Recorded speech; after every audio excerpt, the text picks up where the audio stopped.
Com toda a atenção voltada para o Irã, Gaza não estava no centro das atenções. Mas algo que o presidente Trump disse há alguns dias mudou isso. Sim, então, Mark, acho que vou ler em voz alta o que o presidente Trump tweetou, ou como você chamaria, postou no Truth Social.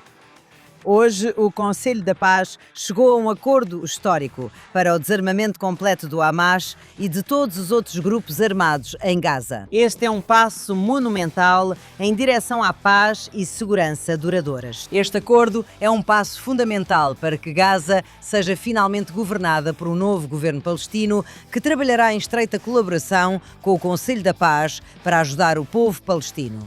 Desculpe pela bufada. Ao mesmo tempo, Israel terá a segurança que merece, com Gaza não sendo mais usada como base para ataques terroristas. Este é um marco importante na implementação do Plano de 20 pontos de Trump. O acordo será realizado em fases cuidadosamente estruturadas. À medida que o desarmamento for concluído, as forças israelenses se retirarão e a Força Internacional de Estabilização trabalhará com uma nova força policial palestina para assumir a responsabilidade de garantir que Gaza seja segura para seus residentes e seus vizinhos. Há um ano, havia uma guerra violenta em pleno curso, uma crise humanitária e reféns mantidos em cativeiro brutal. Fizemos um progresso histórico e ainda há muito trabalho a ser feito. Quero agradecer aos mediadores, Egito, Catar e Turquia, por seus esforços importantes e especialmente à minha equipe excepcional, cujo trabalho incansável tornou possível esse avanço histórico. A ameaça que surgiu de Gaza em 7 de outubro não terá permissão para se reconstruir. Sob este acordo, Gaza finalmente estará nas mãos de um novo governo palestino que serve ao seu povo. Parabéns a todos por esse desenvolvimento incrível que todos diziam que nunca poderia ser alcançado. Ok, Mark, como você pode imaginar, eu diria que 90% das palavras dessa declaração iam me fazer cair na gargalhada. Você poderia, por favor, talvez você queira explicar o que nela me fez erguer uma sobrancelha. Então, não posso fingir que sei o que se passa nessa sua cabeça às vezes, Ruthie. Mas eu diria o seguinte, certo? O israelense generoso poderia dizer que é bom demais para ser verdade? O Hamas está prestes a se desarmar. Esse era o objetivo de guerra de Israel. Haverá um novo governo em Gaza, não o Hamas. Esse era outro objetivo de guerra israelense. E nós vamos ter paz e fraternidade. O Hamas não vai ser uma ameaça. Desculpe, Gaza não vai mais ser uma ameaça para Israel. Outro objetivo de guerra israelense. Mas eu acho que muitas pessoas em Israel e pessoas que gostam muito do presidente diriam que isso é bom demais para ser verdade. E qual é a indicação de que algo disso realmente vai acontecer? Existe alguma evidência de que o Hamas está disposto a entregar suas armas? Existe alguma evidência de que o Hamas está disposto a abrir mão do poder político em Gaza? Existe alguma evidência de que o Hamas vai desistir da sua jihad contra Israel, os judeus e todos os outros?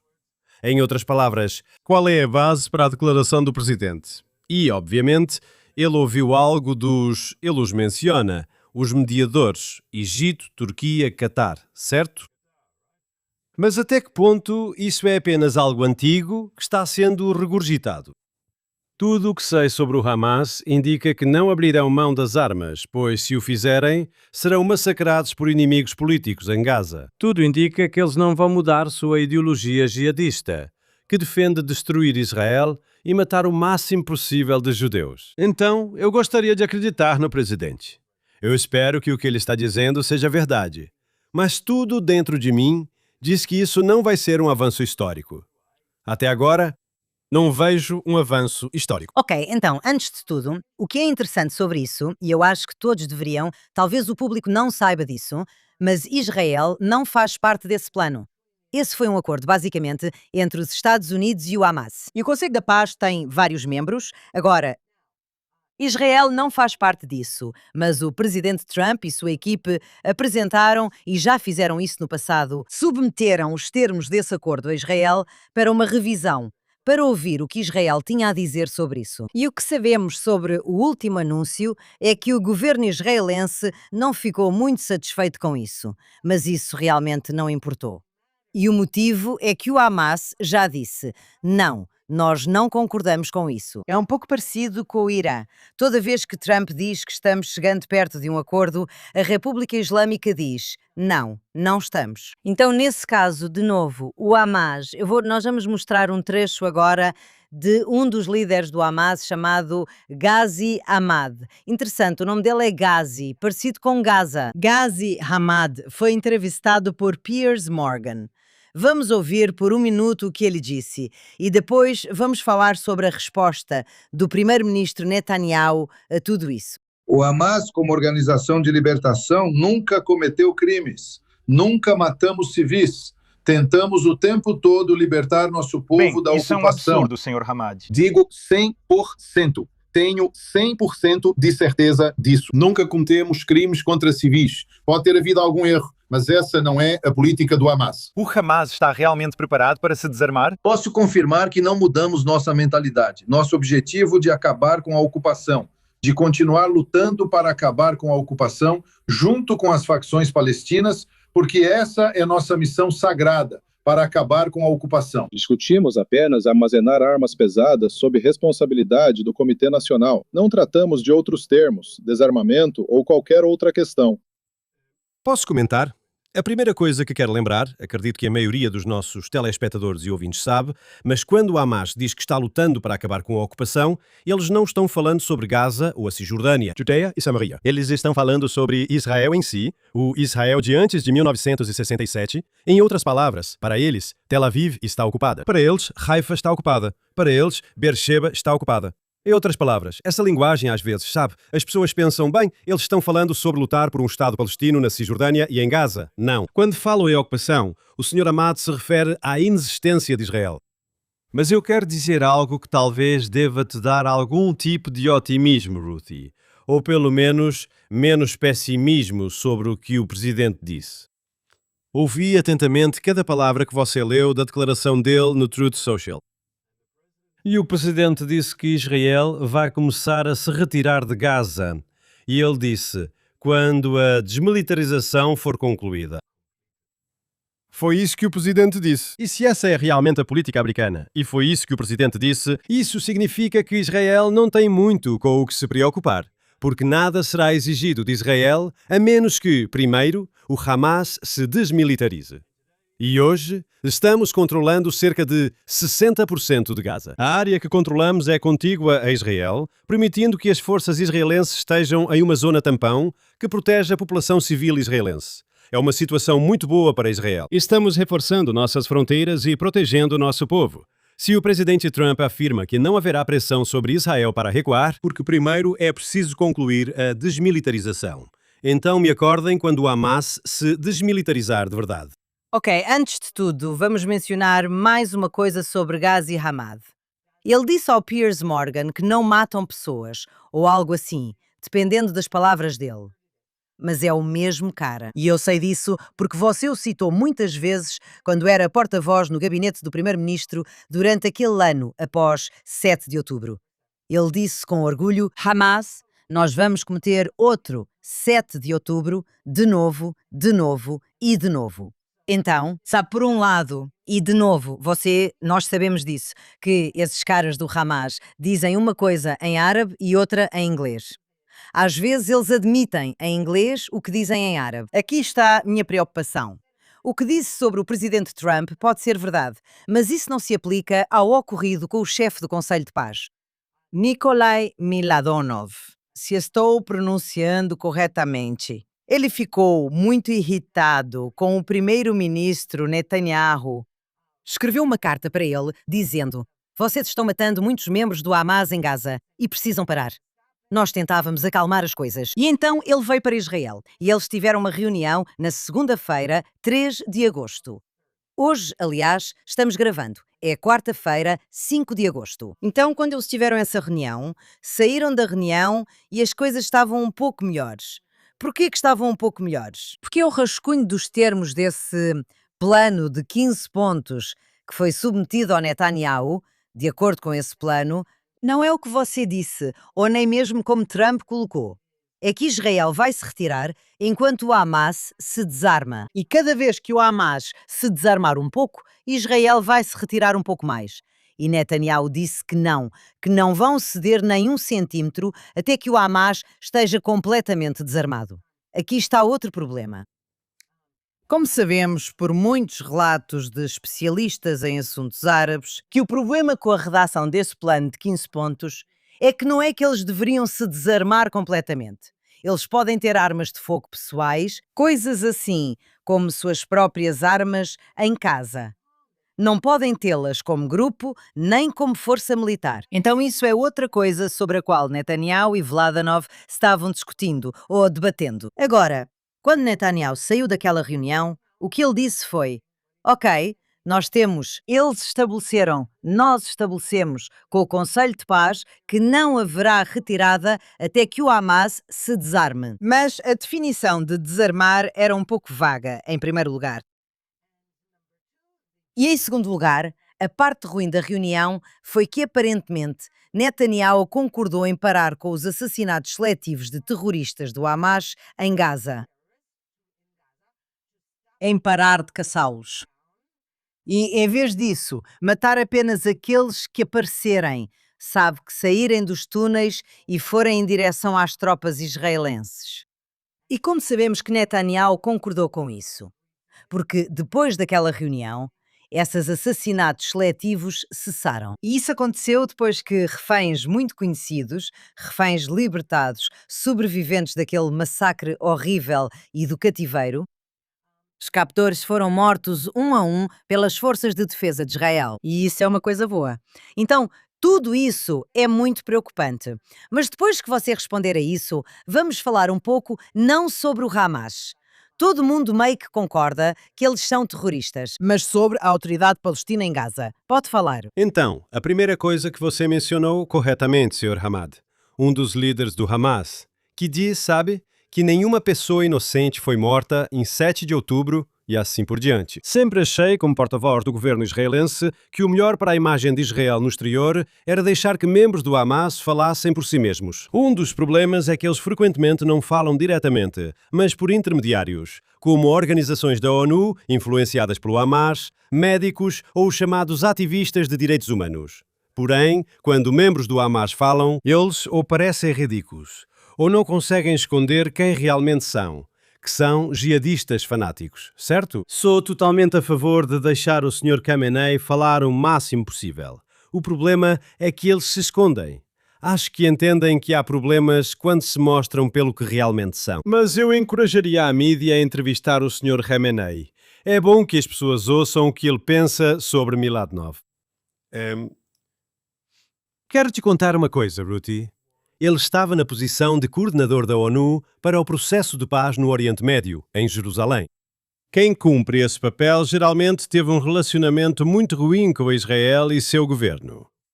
Todos eram vistos como sendo, extremamente pró-palestinos e não eram considerados como Vistos sendo como- imparciais pelo governo israelense, certo? Sim, em outras palavras, eles não eram Ok. vistos como... Lembro quando ele concluiu seu mandato nesse cargo na ONU. Ele foi chamado ao gabinete do primeiro-ministro para uma reunião de despedida com o primeiro-ministro. O sentimento no gabinete, no Ministério das Relações Exteriores e na Burocracia de Segurança Nacional era de que, enfim, a ONU tinha enviado alguém, provavelmente por acaso, não intencionalmente, mas alguém com quem achávamos que poderíamos trabalhar.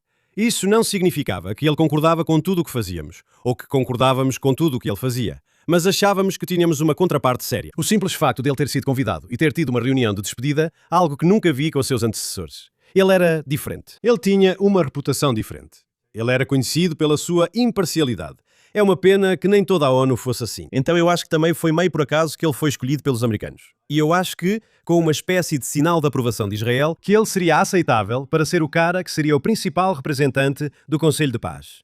E por tudo isso, sabe? Porque, mesmo com esse histórico na ONU, ele comandou um centro de estudos nos Emirados por um tempo. Além disso, no fim, Israel o considerava alguém com quem poderíamos trabalhar. E então, por causa desse relacionamento e porque o presidente Trump quer que isso funcione, acredito que Israel precisa saber jogar o jogo, Podemos ser cínicos e pensar que isso não funcionará, pois o Hamas simplesmente não vai fazer nada. Mas precisamos saber jogar o jogo de forma que fique muito claro para todos. E mais importante ainda, para o presidente Trump, que é o Hamas que está atrapalhando aqui e não Israel. Em outras palavras, nós, e acho que Netanyahu está jogando suas cartas com muito cuidado, muita calma e de forma muito correta, certo? É importante deixar claro que o Hamas não está cumprindo suas obrigações. Sobre os assassinatos seletivos, desde o último encontro entre eles, você afirma que não houve assassinatos seletivos, mas só na semana anterior ocorreram vários. Podem ocorrer períodos de calma até surgir uma oportunidade, certo? É preciso esperar um desses caras aparecer. E eu tenho que dizer diretamente que, se aparecesse um líder do Hamas e nós soubéssemos que ele é diretamente responsável pelo massacre de 7 de outubro, eu acho que a ideia de que Israel não o eliminaria nas circunstâncias atuais, eu diria para esse líder do Hamas, apareça, e ainda esperaria que Israel o eliminasse. Acho que eles não deveriam acreditar no que você acabou de dizer. Para a segurança deles, não deveriam acreditar no que você disse. Acho que, se houvesse um terrorista importante para eliminar, ainda faríamos isso.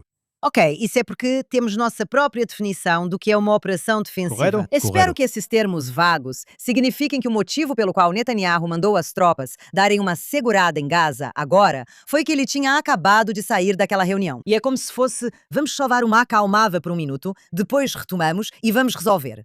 Ok, tudo bem, mas é o seguinte.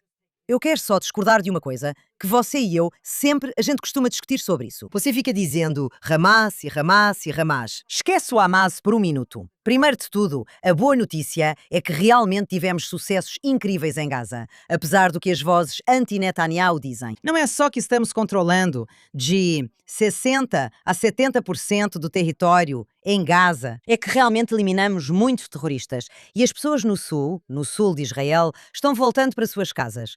Agora está seguro, etc. Então, essa é a boa notícia sobre essa guerra. Especialmente porque não há mais reféns lá. O que sempre foi um problema, porque qualquer ataque que fazíamos em Gaza, nós colocávamos os reféns em perigo. Então agora não há mais reféns, e isso realmente nos ajuda muito. Mas esqueça o Hamas. Quero falar sobre os outros grupos, a Autoridade Palestina e o Conselho de Paz. E essa ideia falsa de que, de alguma forma, um governo palestino terá uma força policial e que um governo palestino será formado por tecnocratas que vão recolher as armas e verificar que o Hamas está se desarmando e vai policiar o Hamas. Já passamos por isso antes. A Autoridade Palestina, eles são terroristas. Eles apoiaram o 7 de outubro. A única diferença entre eles e o Hamas é que eles odeiam o Hamas porque querem. E o Hamas os jogou dos telhados em Gaza em 2005 e 2006. Depois que Israel se retirou de Gaza. Eles são rivais, mas quando se trata de querer aniquilar o Estado de Israel e os judeus, eles pensam da mesma forma. E o Irã, aliás, a República Islâmica, também fez uma declaração sobre o Conselho de Paz e esse plano de 15 pontos e disse: bobagem, o Hamas não vai se desarmar. Quer dizer, afinal de contas, o Irã diz: nós os conhecemos e eles são nossos aliados. Certo. Agora, o motivo de eu estar trazendo isso é que esse plano inclui armar os palestinos. Isso é ruim. Já passamos por isso. Fizemos isso nos acordos de Oslo. Nós os armamos e depois eles nos matam com essas armas. A fantasia de que existe algum tipo de entidade palestina, que vai ser pacífica, é falsa. E como sabemos disso? Além de outros motivos, não só porque eles dizem isso em tudo, nos jornais deles, nos livros escolares, em tudo o que fazem, eles dizem isso abertamente. Mas também sabemos disso, porque nenhum outro país os quer. Especialmente não os países árabes. O primeiro-ministro Netanyahu participou recentemente de um longo podcast com Gadi Taub, intelectual israelense que escreve para o JNS. Taub é incrível e tem um podcast hebraico de sucesso. O primeiro-ministro Netanyahu disse a ele esta semana: sabe, o único outro país onde não deixam as pessoas saírem quando querem sair é a Coreia do Norte. Certo, foi isso que ele disse. Agora, muitos habitantes de Gaza querem sair, porque lá é um inferno, criado por eles mesmos. Depois de criar esse inferno, começaram a matar judeus. Então tivemos que atacá-los, etc. Eles querem sair. Ninguém quer recebê-los. Nenhum país árabe. Porquê? Porque os países árabes sabem que, onde quer que eles vão, eles transformam o lugar, você sabe, em lixo. E a Jordânia, o rei da Jordânia, não os quer porque ele também trata a sua própria população palestina como cidadãos de quinta classe. Ele não os quer. Eles vão derrubá-lo. Outros países odeiam os palestinos. Então, e o que eles fazem é continuar dizendo que Israel precisa ter um Estado palestino ao lado porque eles não querem. E como Netanyahu disse, é porque eles querem que Israel seja culpado. Eles querem que seja um problema de Israel e que Israel seja culpado quando não der certo. E claro, a gente sempre vê isso acontecer. Então eu quero responder, Ruti. E tem algumas coisas com as quais eu concordo, algumas com as quais eu discordo, algumas com as quais eu discordo fortemente e outras com as quais eu discordo moderadamente. Mas antes de tudo, você está certa que a situação atual pode ser insustentável a longo prazo? Mas a situação atual, onde Israel está em cerca de 60% a 70% de Gaza e que a máquina militar do Hamas foi amplamente desmantelada, certo? É uma boa situação para Israel. Matamos muitos dos líderes deles e mantemos soldados na zona de contenção para proteger nossos civis.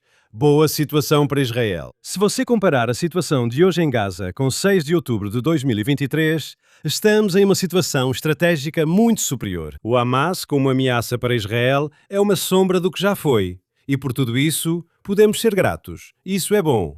E muitos soldados israelenses, você sabe, serviram e lutaram. E, infelizmente, alguns deles foram mortos e alguns ficaram feridos. E está certo. A situação é claramente superior e Israel não vai abrir mão disso. Não é por nada.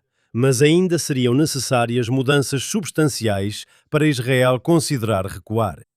E isso precisa ser dito. Você disse...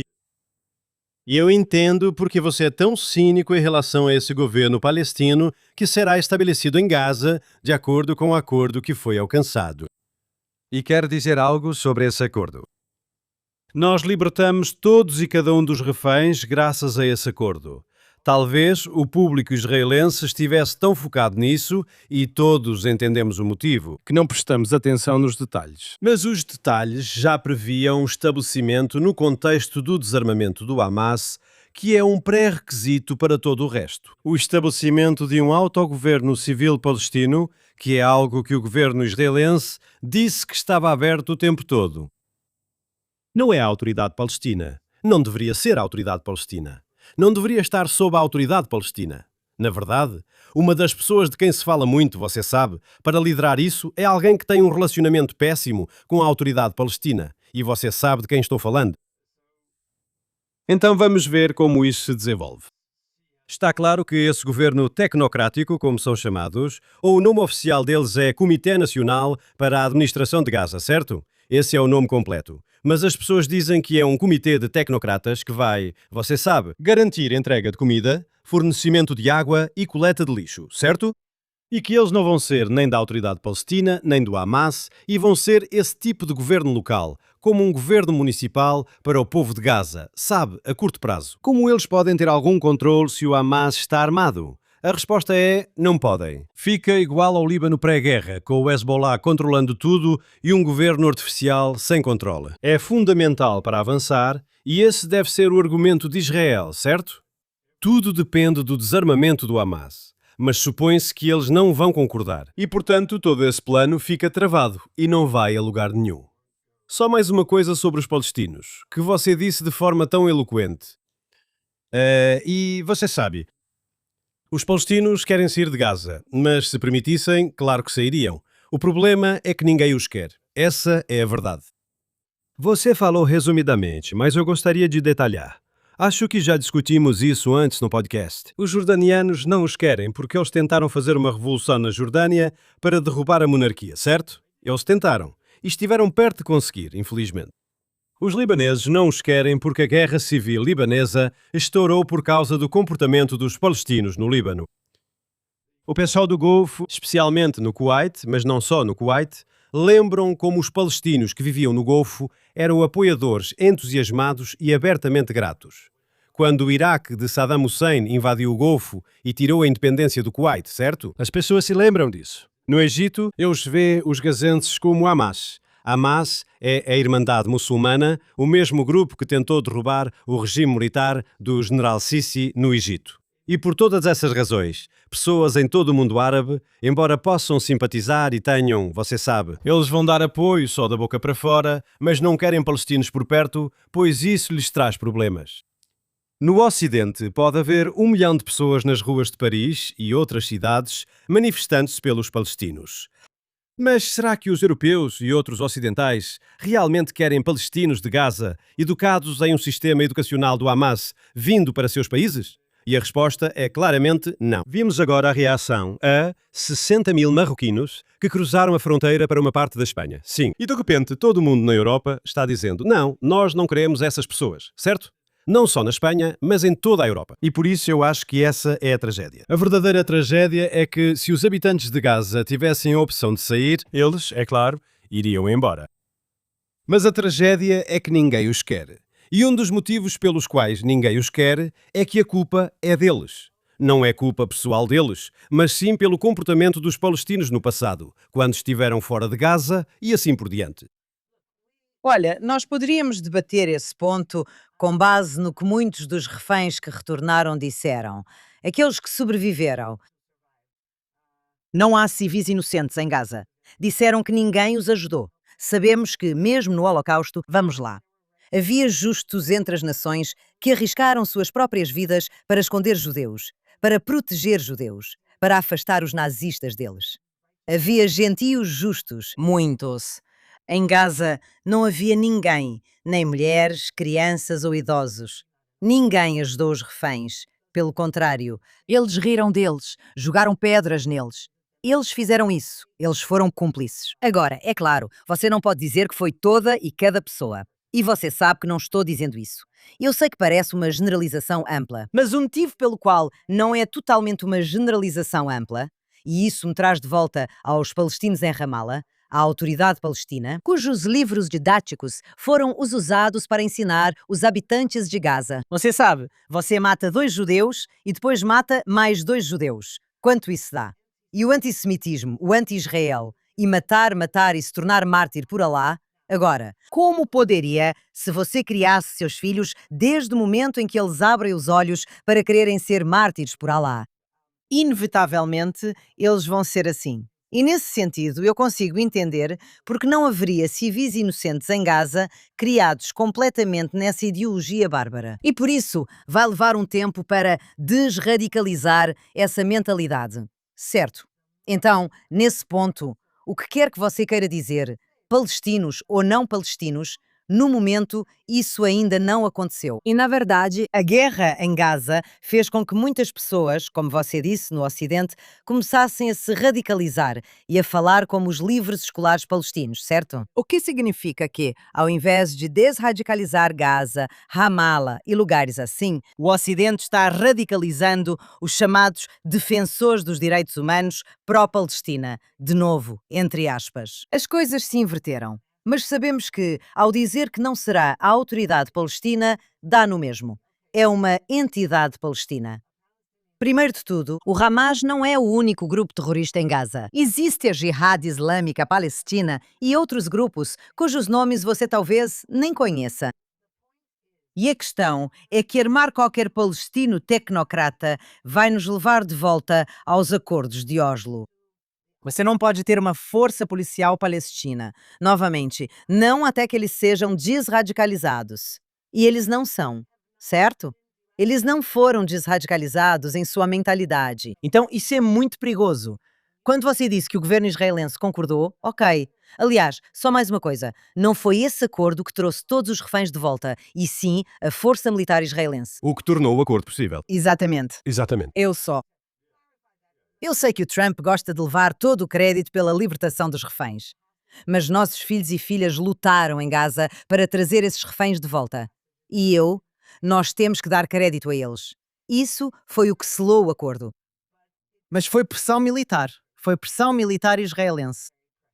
Acho que é um ponto importante. Não, eu concordo 100%. Acho que sem a pressão militar israelense, o Hamas ainda estaria controlando 100% de Gaza, certo? Eu me lembro que já era no final de outubro de 2023, tipo, a guerra tinha apenas algumas semanas. Já naquela época, o secretário-geral da ONU, Guterres, que felizmente se aposentará e encerra seu trabalho em 31 de dezembro deste ano, ele falou em cessar-fogo humanitário. Em outras palavras, eles poderiam nos atacar, eles poderiam atravessar a fronteira, eles poderiam massacrar, eles poderiam assassinar, eles poderiam estuprar, eles poderiam decapitar, eles poderiam queimar pessoas vivas, certo? Eles poderiam fazer reféns. Quando Israel reage, então pedem cessar-fogo. Situação insana. Para encerrar, já que nosso tempo está acabando, vou compartilhar uma história com você, Ruth. Por favor. Uma vez conheci um palestino moderado. Porque ele é um palestino moderado? Porque ele concordou em se encontrar com israelenses, certo? Essa é a definição de um palestino moderado. E ele me disse a seguinte frase, que vamos analisar. Faremos uma breve análise dela. Ele disse: Eu entendo que os judeus sofreram muito na Europa. Mas por que a Europa teve que resolver o seu problema com os judeus às custas dele? E o que é que ele está realmente dizendo? Ele está dizendo, eu entendo que os judeus sofreram, mas basicamente ele está dizendo que Israel é ilegítimo. Agora o comentário dele tem um certo número de... E ele está tentando ser gentil comigo. Ele está tentando dizer que quer fazer, sabe, paz e tudo mais. Eu entendo. A primeira coisa que precisa ser dita, ele disse, eu sei que os judeus sofreram na Europa. Ele não menciona o sofrimento dos judeus do Oriente Médio, como os do Iraque, Síria, Líbano, Egito, Argélia, entre outros. Vítimas do nacionalismo árabe, pró-nazismo, pogroms e tumultos. E que eles foram forçados a sair de seus países em muitos casos. E houve massacres. Tudo isso que não queremos falar. Porque os árabes amam os judeus. É isso que ele está tentando me dizer, certo? O que obviamente não é verdade. Mas além disso, ele ignora. Ao mesmo tempo, na Segunda Guerra Mundial, quando o Holocausto estava acontecendo, a liderança oficial do Movimento Nacional Palestino, o líder titular, o líder político, era um cara chamado Haj Amin al-Husseini, que passou a guerra em Berlim, mobilizando palestinos, mobilizando tropas muçulmanas na Iugoslávia para a Waffen-SS, certo? Mesmo assim, nós, palestinos, não tivemos relação com isso. E esse mesmo líder palestino, após a guerra, ele foge da Europa e é procurado como criminoso de guerra. Al-Husseini. De alguma forma, ele vai ao Egito e depois para Gaza. Todos sabem que é um criminoso de guerra procurado pelos aliados, que talvez quisessem julgá-lo em Nuremberg. Eles o elegem presidente do governo de toda a Palestina, em Gaza, certo? Mesmo com esse histórico. Então ele diz, sabemos que vocês foram mortos na Europa. Ora, você era neutro, vocês eram apenas espectadores. Finalmente, quando ele me diz, eu sei que você sofreu. Mas por que você teve que roubar, não roubar? Ele diz, por que você teve que descontar em cima de mim, certo? Ele está dizendo que Israel é ilegítimo. E isso vem, mais uma vez, de uma voz supostamente moderada. Ele pergunta, por que você teve que pegar meu país? Por que tivemos que pagar o preço? Ou seja, segundo essa lógica, somos invasores estrangeiros. Nós, invasores... Eu disse invasores? Invasor. Estou com dificuldade nas palavras hoje. A ideia é que nós somos ilegítimos. Viemos e pegamos algo que não era nosso. Se roubamos sua terra, mesmo sofrendo como muitos criminosos, certo? Um estuprador pode ter sofrido abuso sexual de outra pessoa. E um ladrão pode, sabe, ser muito pobre e precisar roubar dinheiro para os filhos. Mesmo assim, roubamos e isso é errado. Ele diz, você sofreu, mas roubou minha terra. Desculpe. Negar a conexão judaica com a terra de Israel é negar a história. É negar a realidade. Certo? Eu diria até que isso é antissemita, porque ignora a conexão judaica com a Judeia, que é de onde viemos. É daí que vem a palavra judeu. Ignorar algo que é tão forte e tão verdadeiro é, no fim das contas, irracional. E, portanto, entra em outro mundo. Não, absolutamente. E é ignorar a Bíblia. E olha, todo santo dia a gente descobre achados arqueológicos que provam o que está escrito na Bíblia. Nós somos indígenas desta terra. Os judeus são. Essa é a nossa história antiga. Você está certa. É uma grande mentira. Por isso, enquanto não se desradicalizarem, repito o que sempre te digo. Não vejo isso acontecendo na minha vida. Mas vamos ver. Bem, Ruthie, estou disposto a aceitar que isso não vai acontecer na minha vida. Mas você ainda tem muito tempo pela frente. Então, eu não descarto possibilidades. Estou ansioso para falar com você na próxima semana. Também.